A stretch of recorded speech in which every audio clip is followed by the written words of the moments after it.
Oh, sorry, I was turning the table. Turning the table, which is by definition the rapper's vocabulary for turning the table. Right. We're teaching Alana ones and twos over here this morning. Good morning, everyone. We are the rap group KWik Start, and we are so glad to be with you this morning.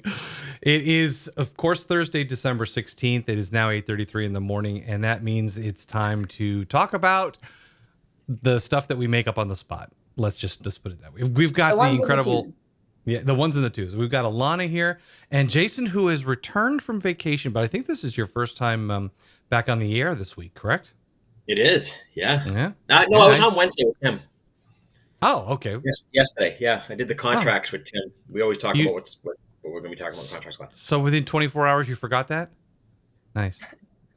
Yeah. I had the day off again today, but here it is. There it is. Alana, what's going on with you? Oh, your Shirley Temple hair. I know. I feel like it's really curly today, a little too curly. But I'm not going to play with it. I promise I will not play with it. Trying to break that habit. We are so going to have a poker game. No. What's Alana got? Right, I'll just be like, what's good? Anyways, we're going to go over the schedule really quick this morning, and I know Alana, you're here with us because we're going to talk a little bit about the marketing, some things going on there. Jason, you've got night school, so we're going to talk about that. So we've got some stuff to get to today. So the first thing, of course, is let's talk about the schedule. At 1 o'clock today is the regional Keller Williams Regional New England training, and that is with Brooke Silva. And if you want more information about that, you can find that in the morning news, the KNEWS.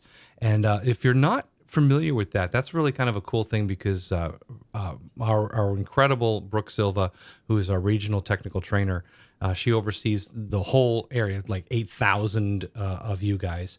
And she puts together on Thursdays these tech trainings to give you fantastic insight into great topics. And it's not just command. There's a lot of things that she goes over. So that's going to be at 1 o'clock. You can find the link in the morning news. Of course, you've got us here from 8:30 to 9. I have no training on the books today, which means there's no classes. There's no labs. Today is my focus day. Today's where I try to get things done. And of course, at night school tonight is 6 o'clock. And that's going to be with Mr. Jason Westcott. Tell us about that. Well, again, night school is just a forum where you can come in, jump in, you can stay for the whole thing. You can come and ask a question. It's for all agents, not new or old, or new or seasoned or not. Here with the old again. Boy, that didn't take long. Yeah. Well, I'm old, so I can say that. So, if you heard something this week, or you want to know what bold is, because Tim was talking about bold. Mm-hmm. Sure. Well, look at you. If you want to know what yep. Nice. If you want to know what night is, or whatever training class is coming up, in what we do here in any contract question you have, any brokerage question. I mean, I've been with the company since 2006. So, anything that's gone on here as far as a new agent may need to know. I mean, I've probably taken the class or sat in the class or possibly even taught the class now. So it's just a forum where you can come in, ask your question, hang out, hear other agents ask questions, talk. We do a little bit of everything in it. You want to know about Red Day. You want to know about the culture stuff. You want to know about the Christmas stuff that's going on with Sue Doyle's Toy Drive or the coat and hat stuff we're doing up in Meredith. Whatever you want to know that you're hearing around the market center or in the market, jump on, And if you heard something that we don't know, we'd like to know. So it's an open forum, really. So you've been around since 2007. So you are pre-iPhone. I got licensed in 2003. I came to Keller Williams in 2006. June of 2006. What was it like back in those days without an iPhone, without a computer in your pocket? Well, Robert, you're a tech guy. You remember. So it was like this. You had a phone. It was a little bit more thicker, right? But there was a button with a little flip top or something like that. Nope. You had the Nokias. No. Ready? Boop, boop.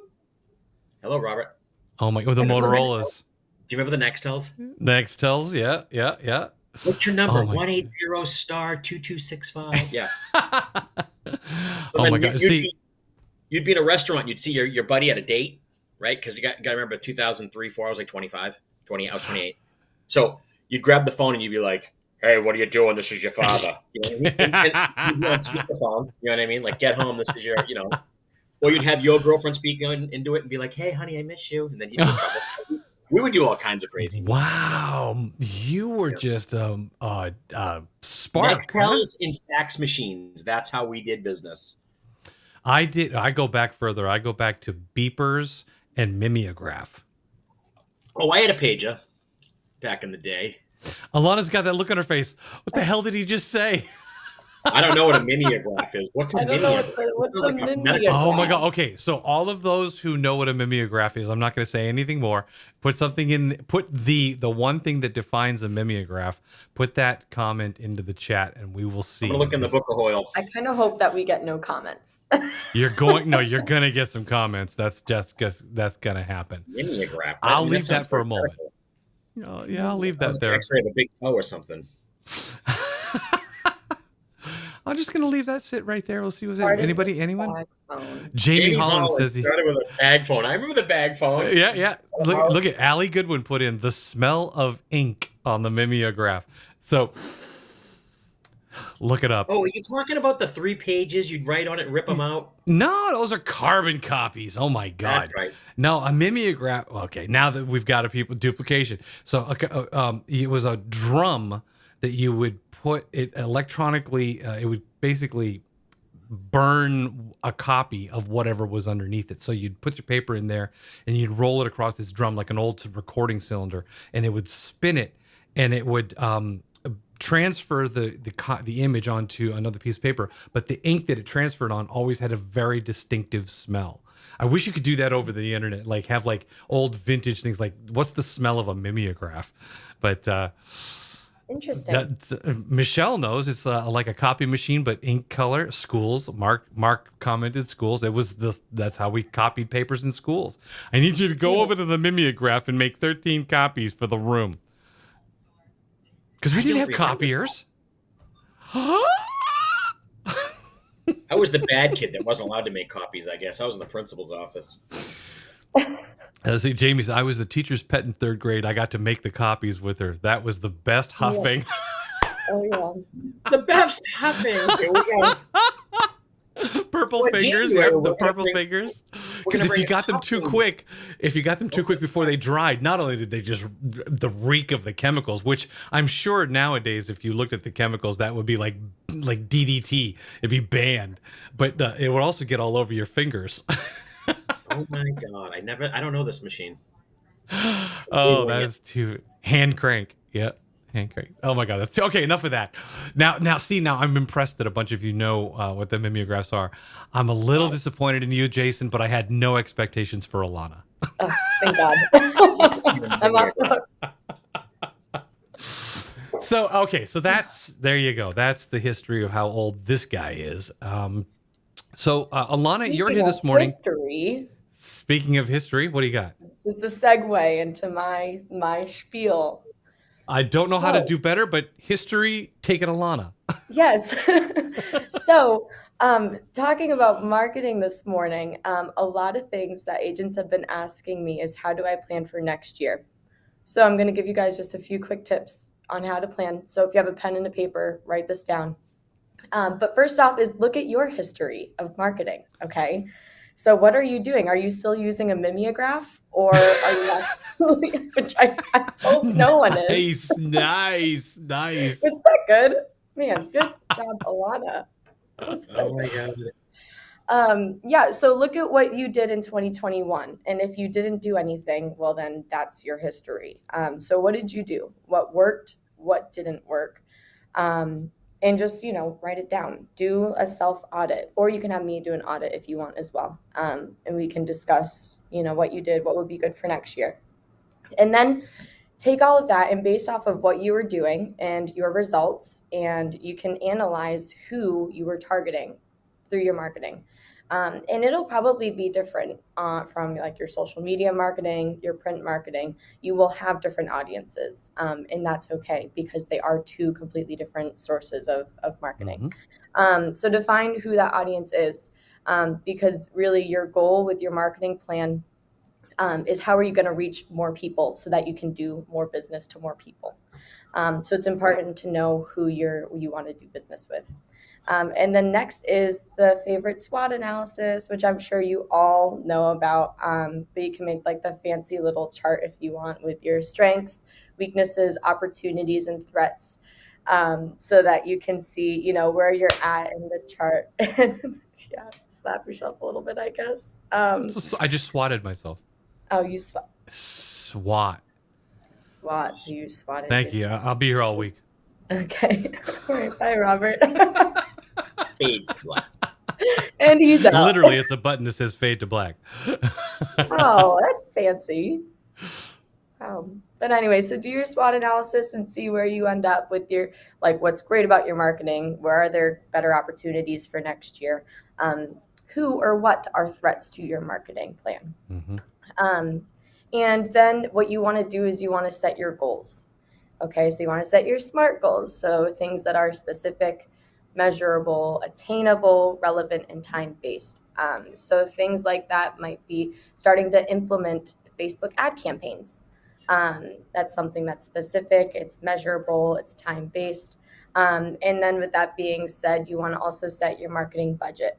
So think about what you want to do. Do you want to use myself, Babs, for some of your marketing? What will that be? Feel free to talk to me and I can give you some numbers for what it would look like throughout the year. And think about the money that you want to put into ads so that you can get new leads, reach new people, as well as some branding. Maybe you need to start branding your business, and set that in your budget so you can expect what to spend to grow your business. And then lastly, accountability is so important when you are planning for marketing 2022.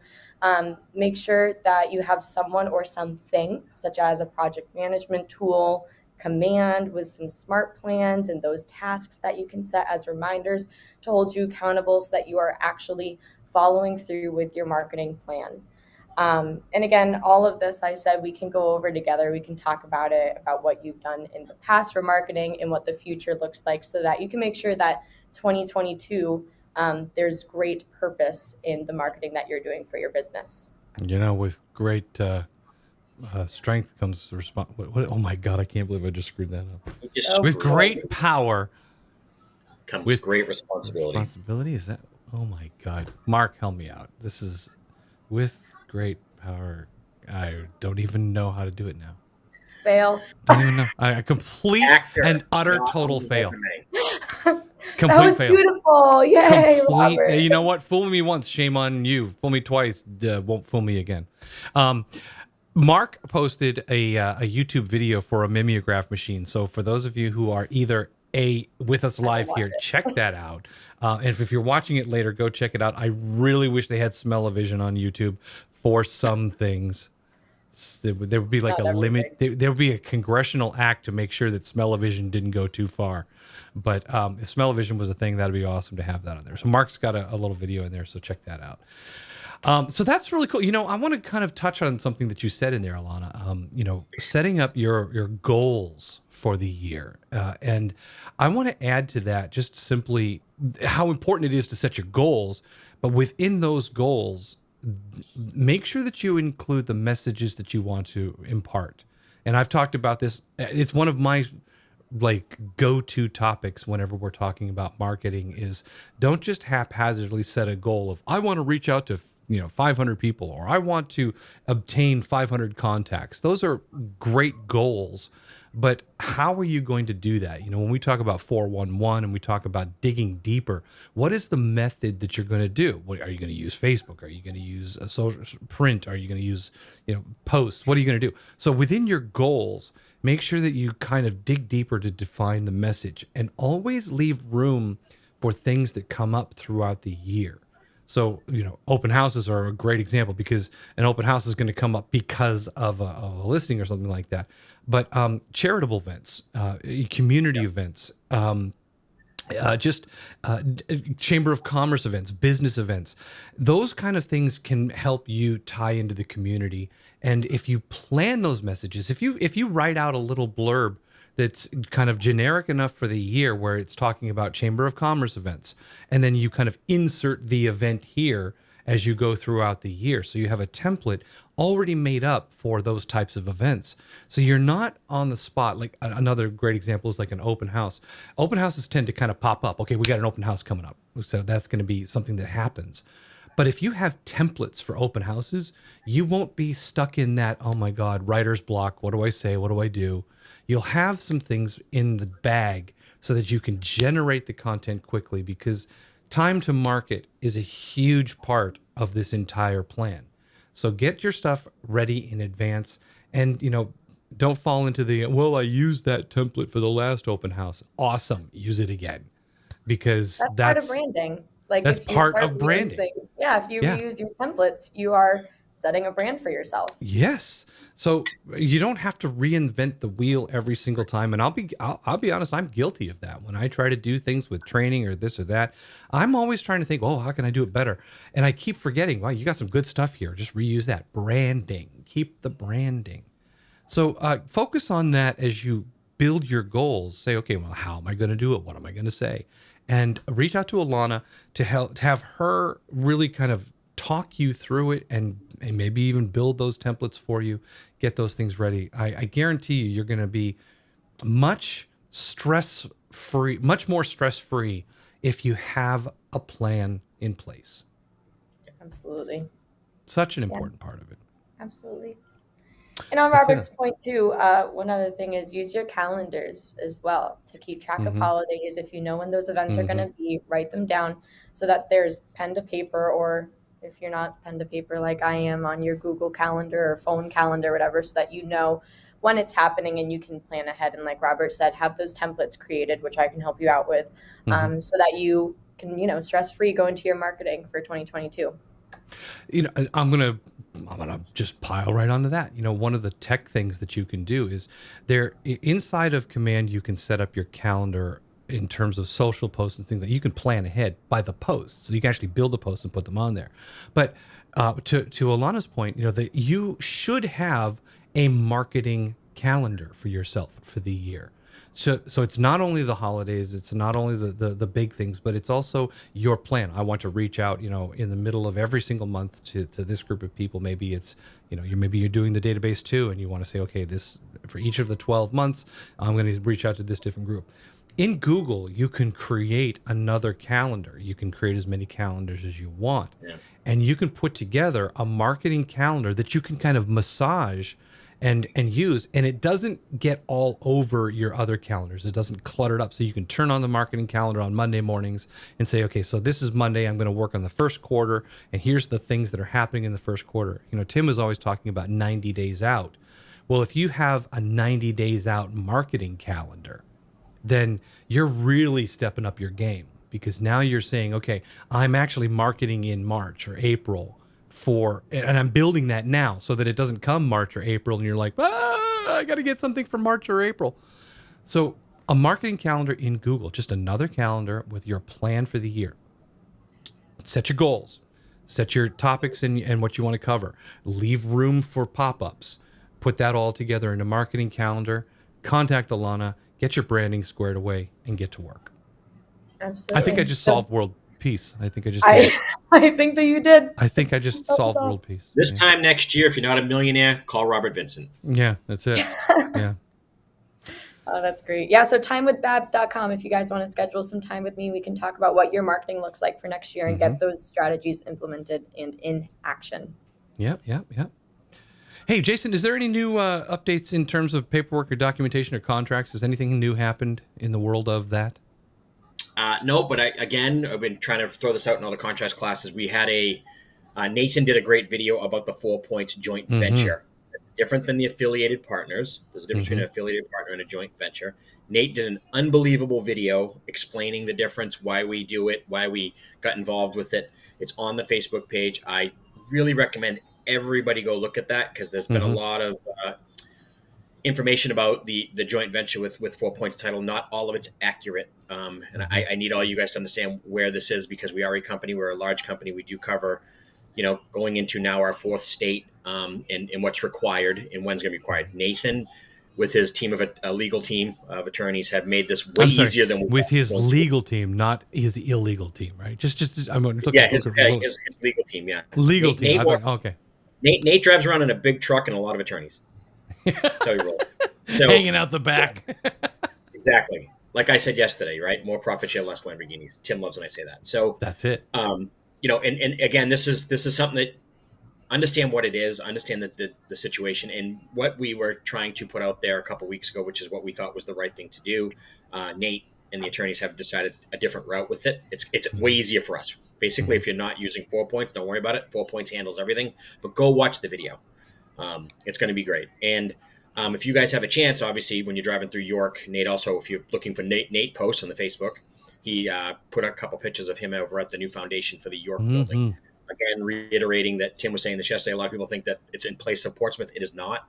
It's going to be like the main center, which is a lot of opportunity over there if you're a main agent for a rental space and that sort of things. When's it going to be finished is the other question. Who knows? We're going to do squares. I'm in construction. I'm probably going to win. But as Tim would say, Q5 of 2022. So right.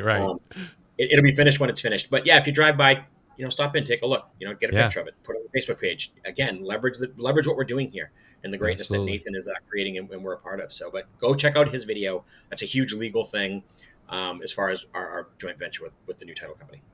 Cool. Yeah, I'm excited about the York office. I'm kind of hoping that there's going to be some spaces over there for people like us where we're inside the building where we can kind of go over there and camp for the day or something like that. I saw the plans for the building and I'm like, oh, this looks nice. Because it's like next to the Lobster Shack there, or what's it called? The Lobster in the Rough. Yeah, that's not going to be a problem for me. I really think that I'm going to be spending some time up there. There's plenty of room up in Meredith too. Yeah, well, that's true. But York is like right on the water. Well, both of them are on the water, but different water. Right. But the lobster thing like next door, that's pretty nice. So you're all about the bocce ball, lobster, and adult beverages. Yeah. Sounds Adult pretty good to beverages. me. Speaking of adult beverages, we had a birthday the other night, and that was so much fun. So, Whose we'll leave birthday that. was it? Well, it wasn't, but it was. turned But it wasn't, but it 15. was. Yeah, she was 15 drinking Mai Tais or whatever the hell. Literally, Tim's like, it's her 15th birthday, and then he's like, Saki girl. Okay, now we've given away too much. All right. Yeah. So it was your birthday, Alana. It was. I see what you guys were doing. Yes. Leveraging the price reduction. I get it. And the free ice cream. Yeah, And the free ice cream. but I Yeah, didn't go eat. wrong. Yeah. Okay. So now we're getting into the obscure. So listen, everyone, it is 8:55. We're going to let you go before we delve too far into inebriation. But I hope you guys have an awesome day and everybody gets something done today. Just, pick something on your list, take a small rock. Maybe if you do a couple small rocks, you'll start to see that the big rocks move. So get some things going, get out there, have an awesome day. And we've got tomorrow here. We're going to be back with you before the weekend. So you got one more big kicking day to get to the weekend. And of course, we're 1 week away now from Christmas and the holiday. So now's the time to kind of buckle down and finish it all out. Just as an example, some of us here at the office, we're going to be in and out. So if you need us, reach out. You can always get to me. My email has changed around a little bit, as well as Brittany's. Brittany is now licensing at kwclm.com, and I am now command at kwclm.com. So if you guys need me, please feel free to reach out. Alana is timedwithbabs.com. Jason, your number is 603-234-2589, and my email is jason.westcott, that's WESTCOTT at kwclm.com. There you have it. You've got everything you need. Go kick about, you guys. We'll talk to you soon. Bye.